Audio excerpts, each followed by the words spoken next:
Students, आज हम लोग कक्षा 11वीं में आगे देखेंगे।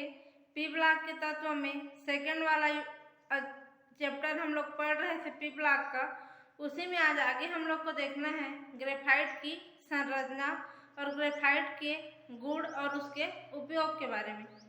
तो हम लोगों ने पिछली क्लास में हीरा का स्ट्रक्चर देखा था।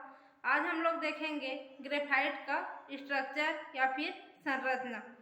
तो सबसे पहले हम लोग इसका इंट्रोडक्शन जान लेते हैं ग्रेफाइट का। तो जो ग्रेफाइट है वह कार्बन का एक क्रिस्टलीय अपर रूप होता है और इसकी जो प्रकृति होती है ये मुक्त अवस्था में भी पाया जाता है और कृत्रिम रूप से भी इसको बनाया जा सकता है। जब इसको हम लोग कृत्रिम रूप से मानव निर्मित विधि के द्वारा बनाते हैं तो वह जो विधि है एकेसन की विधि कहलाती है और उसी विधि के द्वारा इसको बनाते हैं। तो जब इसको बनाते हैं तो जो कोक रहता है कार्बन रहेगा। कार्बन का जो एक रूप है कोक, उस कोक पर विद्युत भट्ठी में उसमें सिलिकॉन डाइऑक्साइड का रिएक्शन कराया जाता है और यह रिएक्शन 3300 केल्विन टेम्परेचर पे होता है। तो इतने ज़्यादा टेम्परेचर पे हम लोग को वहाँ से क्या मिलेगा, सिलिकॉन कार्बाइड और कार्बन मोनोऑक्साइड प्राप्त होता है। तो जो सिलिकॉन कार्बाइड है उसी को आगे फिर रिएक्शन कराते हैं तो वहाँ से हमको सिलिकॉन प्राप्त होगा और साथ में कार्बन मुक्त अवस्था में प्राप्त होता है जो ग्रेफाइट कहलाता है। तो ये हो गई उसको बनाने की विधि। इसमें इसका स्ट्रक्चर जब देखते हैं हम लोग ग्रेफाइट का तो इसमें द्विविमीय प्रकार की संरचना पाई जाती है। मतलब दो विमाओं में इसका स्ट्रक्चर होता है। पहले ही एक्स एक्सिस होगा, दूसरा होगा वाई एक्सिस। तो एक्स और वाई दो एक्सिस में इस प्रकार से इसका स्ट्रक्चर देखने को मिलेगा। यह एक एक्सिस और यह दूसरा एक्सिस। तो इसमें जो है परत प्रकार की संरचना पाई जाती है। माने कि जो ग्रेफाइट है इसमें इस प्रकार से कार्बन के अणु बेंजीन रिंग के समान हेक्सागोनल क्लोज्ड स्ट्रक्चर बनाएंगे। माने कि षटफलकीय स्ट्रक्चर बनाते हैं 6 कार्बन वाला आपस में। इस प्रकार से एक परत यह है ग्रेफाइट का, यहाँ भी कार्बन होगा, यहाँ कार्बन होगा, यहाँ कार्बन, ये कार्बन। तो ये एक परत इसका बनता है। उसके बाद इसका जो दूसरा लेयर है इसके नीचे पाया जाता है, ये एक लेयर हो जाएगा। यहाँ से यहाँ तक एक लेयर हुआ, यहाँ तक एक लेयर हुआ। उसके बाद नीचे और लेयर पाया जाता है और इसके ऊपर भी और ज़्यादा लेयर पाया जाएगा। तो ये सब जो लेयर हैं इस प्रकार से बंध के द्वारा आपस में पहला लेयर दूसरे से और दूसरा लेयर नीचे और तीसरे से इस प्रकार से जुड़ा रहता है। तो ये जो आपस में इनको जोड़ने वाला जो बंध है वहाँ पे वंडर वाल बंध काम करता है, जो ग्रेफाइट के ऊपर वाले लेयर को नीचे और नीचे वाले लेयर को ऊपर वाले लेयर से जोड़ता है।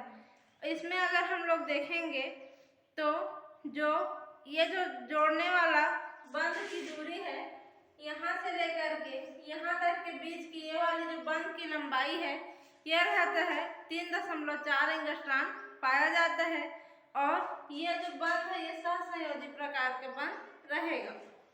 अगला जो हम लोग बंध की लंबाई देखते हैं इसमें तो ये जो बंध है यहाँ से यहाँ तक का ये पाया जाता है 1.42 एंगस्ट्रॉम और यह भी सहसंयोजी प्रकार का बंध होता है। अगर इसमें देखेंगे तो मुक्त अवस्था में इलेक्ट्रॉन हर परत में पाया जाएगा। जैसे ये ऊपरी परत है तो यहाँ पे ऐसे यहाँ से मुक्त अवस्था में इलेक्ट्रॉन पाए जाते हैं। उसके बाद अगर हम लोग देखते हैं तो इसमें वंडर वाल बल्ब भी पाया जाता है। तो ये हो गई ग्रेफाइट की संरचना। अगर हम लोग ग्रेफाइट को क्या करेंगे, बहुत अधिक उच्च ताप और दाब पर अगर गर्म करते हैं तो वहाँ से हमको हीरा प्राप्त होगा। ग्रेफाइट और हीरा दोनों क्या हैं, कार्बन के अपर रूप हैं। इसलिए ग्रेफाइट को जब और ज़्यादा टेम्परेचर और प्रेशर पे गर्म करते हैं तो वहाँ से हम लोग को हीरा प्राप्त हो जाता है। यह हो गया ग्रेफाइट की संरचना। और ग्रेफाइट में जितने भी कार्बन परमाणु रहते हैं जिनको यहाँ से डॉट डॉट के द्वारा दर्शाया गया है इन सभी कार्बन में क्या होगा, sp2 संकरण पाया जाता है। जो sp2 संकरण है इनमें 3 संकरित कक्षक बनता है। तो ये वाला जो है कार्बन, इसमें sp2 संकरित कक्षक है, तो यहाँ पे एक बनेगा, यहाँ पे एक और यहाँ पे 3 ठो कक्षक बना, और इसकी जो संरचना है त्रिकोणीय होती है, और यहाँ के बंध कोण का मान 120 डिग्री पाया जाता है। इसी प्रकार किसी भी कार्बन को देखेंगे यहाँ से, तो इसकी संरचना भी sp2 संकरण की होगी, और इस वाले कार्बन की संरचना भी यहाँ पे sp2 संकरण प्रकार की पाई जाती है। तो ये हो गया ग्रेफाइट का स्ट्रक्चर या फिर ग्रेफाइट की संरचना। उसके बाद आगे हम लोग देखेंगे ग्रेफाइट के यूज या फिर उसके उपयोग के बारे में। तो ठोस तथा कोलाडी दोनों रूप में यह स्नेहक के रूप में प्रयुक्त होता है। माने ग्रेफाइट का उपयोग जब ये ठोस रहेगा या फिर ग्रेफाइट का कोलाडी विलयन बनाते हैं, दोनों ही अवस्था में स्नेहक के रूप में इसका उपयोग किया जाता है। इसके माध्यम से ऑयल डेक तथा जलीय माध्यम में एक्वा डेक का भी निर्माण किया जाता है, और इसको ऑयल डेक या फिर एक्वा डेक के रूप में भी उपयोग करते हैं। दूसरा है शीश का जो पेंसिल रहता है उसमें शीशे के स्थान पर ग्रेफाइट का उपयोग किया जाता है। तो जो शीश रहता है उसके पेंसिल में ग्रेफाइट रहता है, तो जब हम लोग लिखते हैं तो उसका एक परत जैसे लिखेंगे तो यहाँ पे जो सबसे नुकीला में जो परत रहता है, एक बार लिखेंगे तो पहला परत वहाँ से घिस करके हट जाता है, फिर आगे लिखते हैं तो एक परत जब घिस जाता है तो उसका जो दूसरा परत है वहाँ पे लिखने के लिए उपयोग हो जाता है। तो इस परत संरचना के कारण ग्रेफाइट का उपयोग लिखने के लिए किया जाता है शीश पेंसिलों में। परमाणु भट्ठी में इसका उपयोग मॉडरेटर के रूप में करते हैं।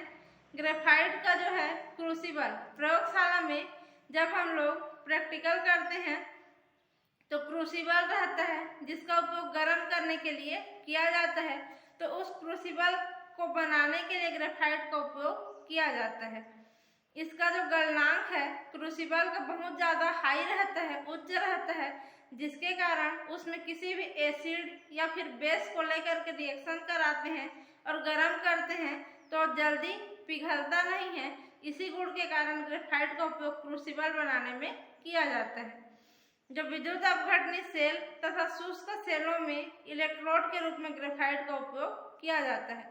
जो भी विद्युत अपघटनी सेल हैं या फिर शुष्क सेल हैं, उनका इलेक्ट्रोड बनाने के लिए, एनोड या कैथोड बनाने के लिए ग्रेफाइट का उपयोग करते हैं। तो यह हो गया हमारा ग्रेफाइट कंप्लीट। यहाँ पे इसका उपयोग भी देख लिए। आगे हम लोग देखते हैं कार्बन का एक और अपर रूप है फुलेरिन। तो जो फुलेरिन है उसके बारे में अगला अभी देखेंगे हम लोग। तो यहाँ पे हमारा ग्रेफाइट ये वाला कंप्लीट होता है।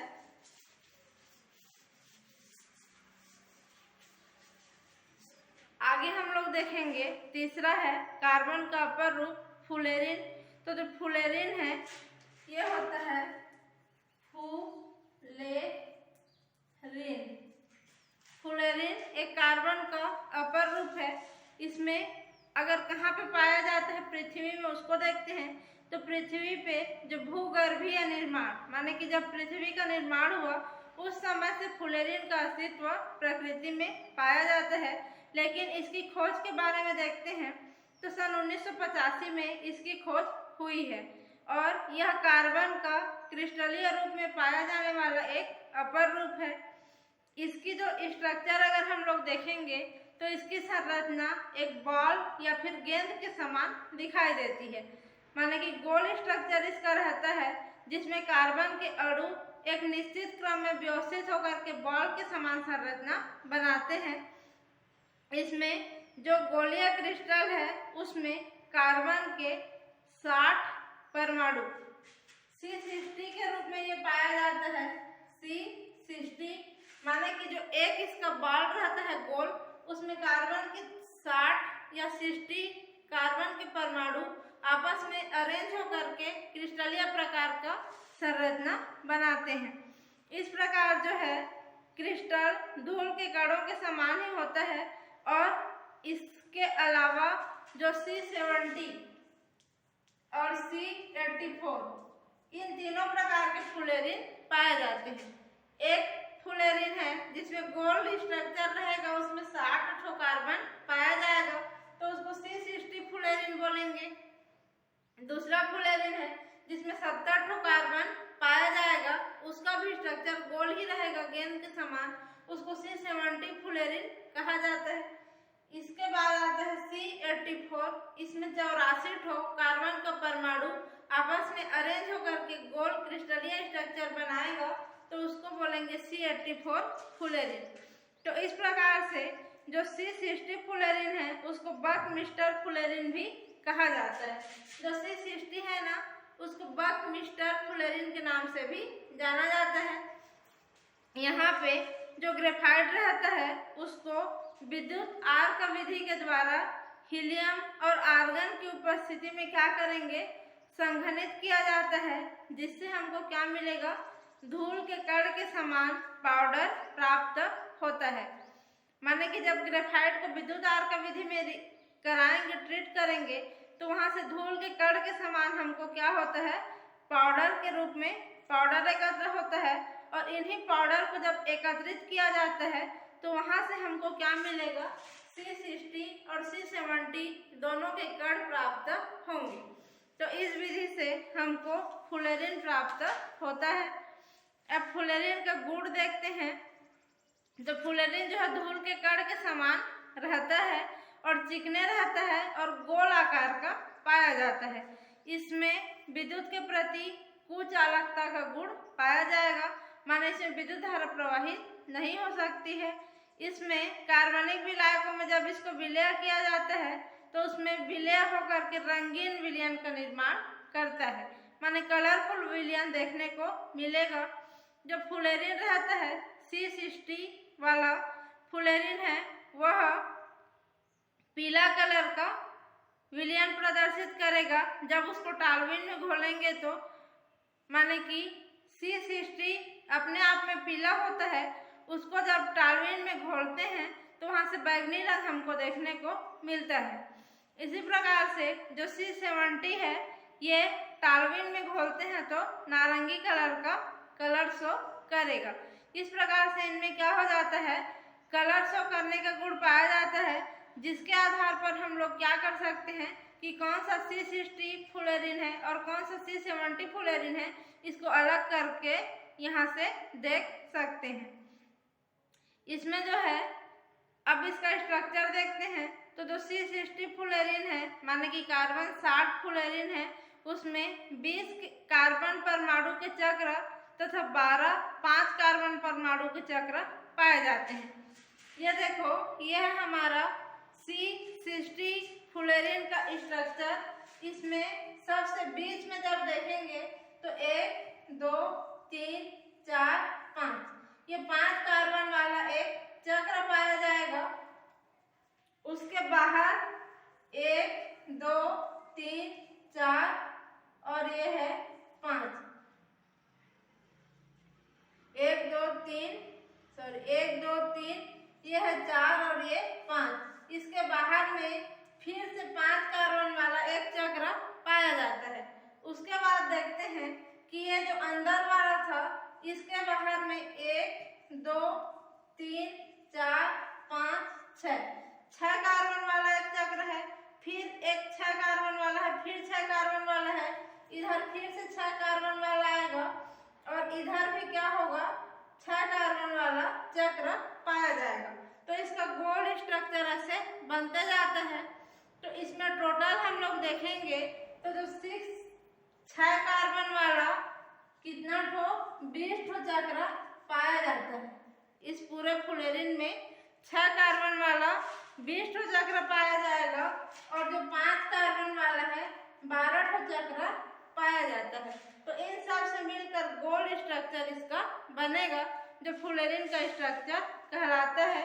और ये C60 फुलेरिन के लिए इसको दिया गया है। इसमें देखते हैं कि जो C70 फुलेरिन रहता है, ये तो हो गया C60 का। C70 जो फुलेरिन है यह है C60 का। अब हम लोग देखेंगे जो C70 फुलेरिन है इसके लिए, तो इसमें 6 कार्बन वाला 25, 6 कार्बन वाला 25 ठो और 5 कार्बन वाला 12 ठो चक्र पाया जाता है, जिसके द्वारा C70 फुलेरिन का निर्माण होगा और उसका भी स्ट्रक्चर इसी प्रकार से गोल देखने को मिलेगा। तो यह हो गया फुलेरिन का स्ट्रक्चर। उसके बाद आगे देखते हैं इसका उपयोग या फिर यूज। तो गोलीय संरचना पाए जाने के कारण जो फुलेरिन का है, दो ठोस सतहों के बीच एक स्नेहक के रूप में काम करता है।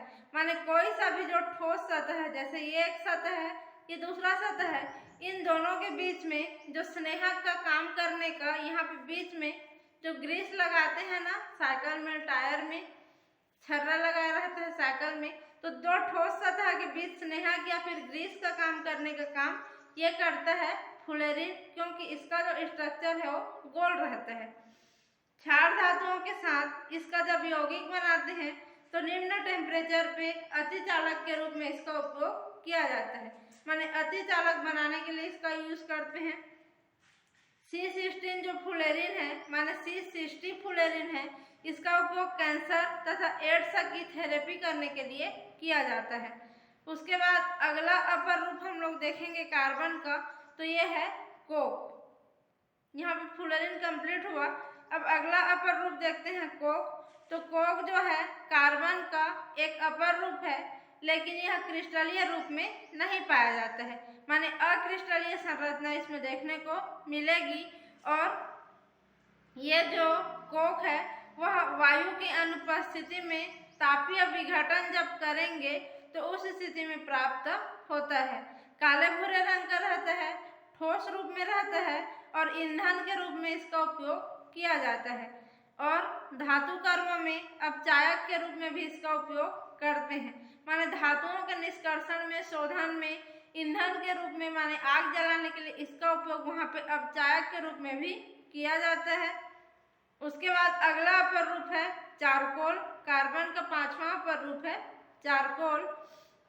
तो लकड़ी से प्राप्त होने वाला जो चारकोल है और उसी प्रकार जो प्राणी रहते हैं, माने कि जीव जंतु हम लोग जैसे हैं, इन सभी प्राणियों से भी क्या प्राप्त होता है?